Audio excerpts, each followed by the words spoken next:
Hi everyone, thank you for coming. My name is Kelly Hadous and I am the co-host and I've been the speaking coach and presenting a talk, so it's really exciting to be here. I just want to thank you for coming out. So as we're waiting for my deck to come out so I can begin, that would be wonderful. How are you all doing? Good? Yeah? Happy to be here? Still raining outside? All right, well, cool. We're still waiting for that deck, the computer. Yeah? I am. You know I'm speaking from the heart, because this is all ad lib. No, I do, but you're right. And I always speak from the heart, but you know what? I have some really cool slides, and I want to share them. So, you know, I went through the hassle of preparing them, and I'd love to share them. So it's coming right up. Is there a Wi-Fi password? Yeah, it's, Chris, is there a Wi-Fi password? Yes. Fall in all caps, F-A-L-L, season, all lower. And can I have the remote, please? Is this the remote? That's Okay. a fall, all caps, season, all I need the underscore, remote. exclamation point. If you have it. Is the remote inside? I don't know what we're using. Okay. Entertain.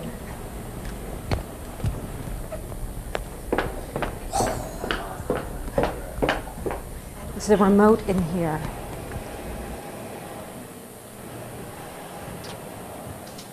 What is she missing?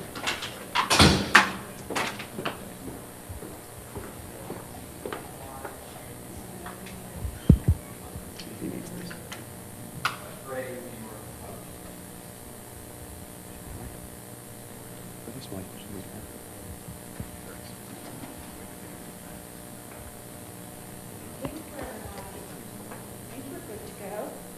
Just not sure if my mic is on. All right, great, thank you. There we go.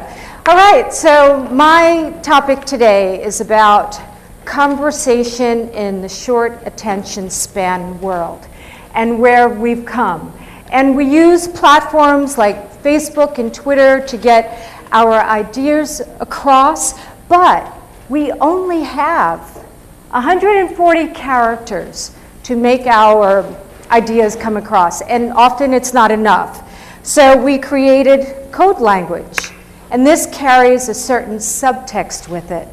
It's not clear, and it just really confuses the message even more.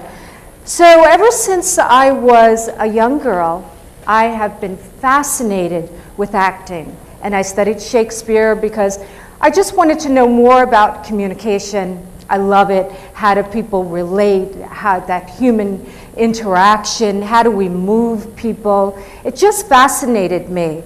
So I discovered that there's only like a chosen few who really knew how to communicate well. Politicians, actors, and door-to-door salesmen. They really knew how to talk and persuade. Well, when I was 18, I sold vacuum cleaners. And I went door to door, and I had my rainbow vacuum cleaner, and I would come in, and I would throw dirt on your floor. And then I would vacuum it up, and I guess I sold a few vacuum cleaners. I went into someone's home one day, introduced myself very quickly, and barged into their living room and threw dirt all over their white carpet. And then they turned to me and said, "Oh, we don't have any power." And I was like, "Oh my God, you don't have power. The hell?" So there I was on my hands and knees cleaning up the dirt. And I retired after that. But I realized there was a communication error that I had. I was so self-absorbed. I only cared about myself and my objective and go in there and win and don't take anyone else into consideration. So I wanted to go. After that, I wanted to discover what's the root of communication. So like the Miami Heat's Big Three, we have Aristotle's Big Three. And he says, for the art of persuasion, for the art of speech, if we really, really want to know how to talk well, there are three things that we need. Ethos, which is about our credibility. Logos, which is about how logical we come across. And then there's pathos, which is my favorite. It's emotions, and it's how we affect people. And what's so great about pathos, it can only be achieved with the human voice. That's it. So in conflict you need it, negotiating, telling someone you love them, it's absolutely necessary to come across with that emotion. So what happens? From Aristotle up into the Industrial Revolution, we're okay. Industrial Revolution, people move from rural areas to the cities, from farms to factories. People forget about communicating with each other. And we begin to see this climax in the .com, where it's just about information.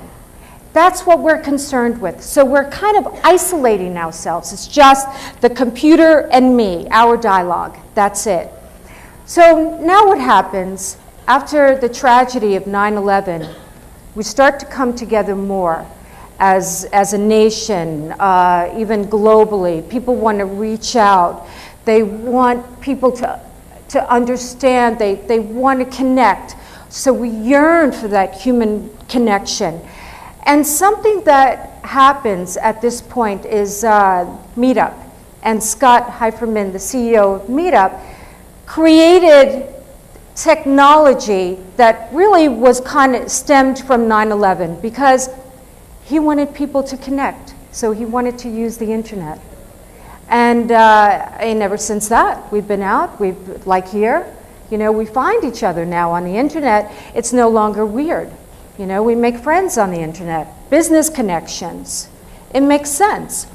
So we need to get back to that way of communicating that really gets our point across. And that's why people come to me.